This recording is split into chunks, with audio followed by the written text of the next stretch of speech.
eventually, everyone experiences that terrible feeling of loss when a loved one dies.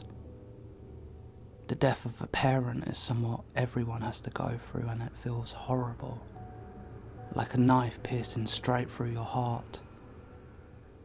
The death of a brother or sister is even worse, especially if it happens when you are young. Even worse than that is the death of a child. Your life almost comes to a stop. It's somehow unnatural. Parents are not meant to outlive their children. However, there is one thing that is more painful than all of the above: the death of an identical twin. When your identical twin passes away, it feels almost as if you have died as well. My sister and I were always very close. People constantly got us confused. We were identical twins. Instead of being annoying, it was rather amusing and gave us the opportunity to get up to all sorts of mischief. We could always have fun posing as each other and causing as much confusion as possible. May and Kay. Kay and May. That's what they called us. At home, we shared the same bedroom and played in the same backyard. At school, we were in the same class and hung out with the same group of friends. After graduation, we went to the same university and we were roommates in the campus dorm. We even fell in love with the same guy, which was so strange, but he eventually chose her, not me. However, he still managed to get me confused with my sister almost every other day, which always amused us. I never had much luck with men. She was the attractive one. Even though we looked the same, she somehow had a more attractive personality. She was always the popular one. Soon after graduating university, she got married, and soon after that she had a baby, which made me an aunt. Now my sister had 2 people who loved her and I had none. She was always the lucky one.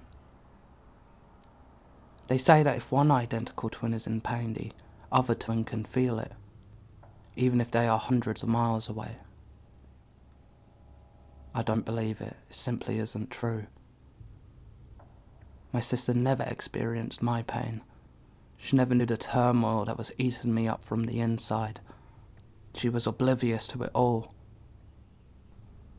As her life went from success to success, mine was spiraling out of control.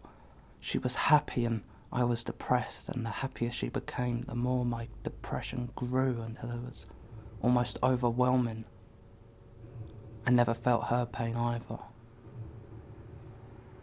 It's strange to look at your own grave, the place where you know someday you will be laid to rest. It's even stranger to see yourself in a photograph on a gravestone with the dates of your birth and death engraved below it. May Phillips, born 21st of March 1986, died 21st of January 2016. Beloved daughter and dearest sister. Not one word of it is true. It was after 2 a.m. when the phone started ringing. My husband rolled over in bed and groaned. I composed myself and answered the phone. In a sleepy, slurred voice I said, "Hello?" There was a man's voice on the other end. "Kay Phillips?" he asked. "Yes," I replied.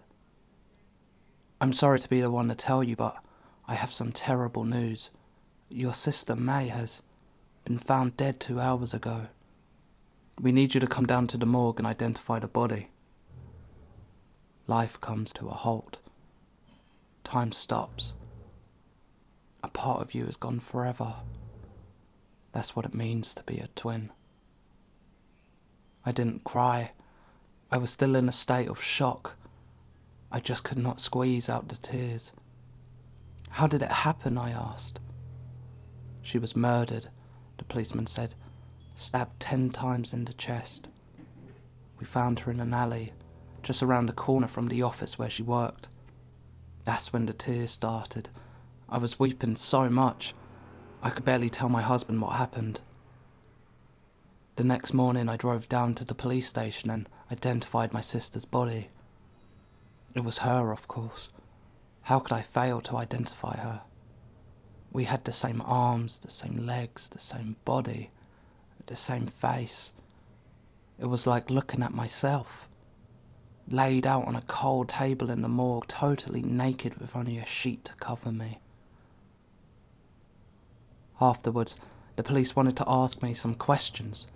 They had ruled out robbery as a motive. They said that whoever murdered her killed her for a reason. He wanted her dead. He stabbed her 10 times in the heart, and the only thing he stole was her mobile phone. So you say the last time you saw your sister was 2 weeks ago? The detective asked. I nodded. We weren't on speaking terms, I said. She was angry with me and she said she didn't want to speak to me. She was always angry with me. I don't know why. So in the last 2 weeks you didn't talk to each other by phone? You didn't arrange to meet up? I shook my head, unable to get the words out.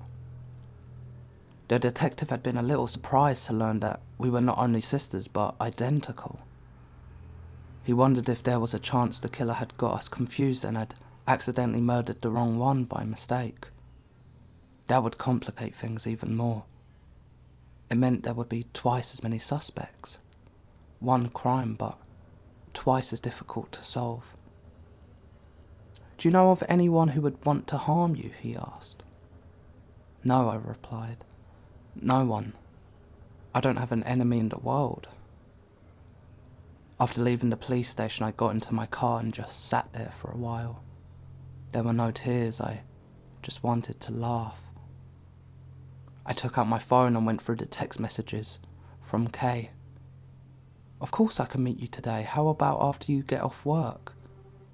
Delete. I'm outside your office. Where are you? Delete. She was buried in a grave with my name. Our names were the only things that ever distinguished us. Now there's nothing to tell us apart. It's so funny. So funny, so funny. My husband is sleeping peacefully in bed beside me, unaware that his wife is dead. It should be a sad day, but it feels like the first day of the rest of my life. Sorry, Kay. Sometimes it's necessary to make sacrifices in order to get the things that rightfully belong to you. You had everything and now it all belongs to me. But, you know what they say, even though twins are identical, there's always something that distinguishes them. My daughter is lying in her crib, but she won't go to sleep. She keeps staring at me and there is a strange look on her face. She can tell there's something wrong. She knows who I really am. She's the only one who knows, but she can't tell anyone.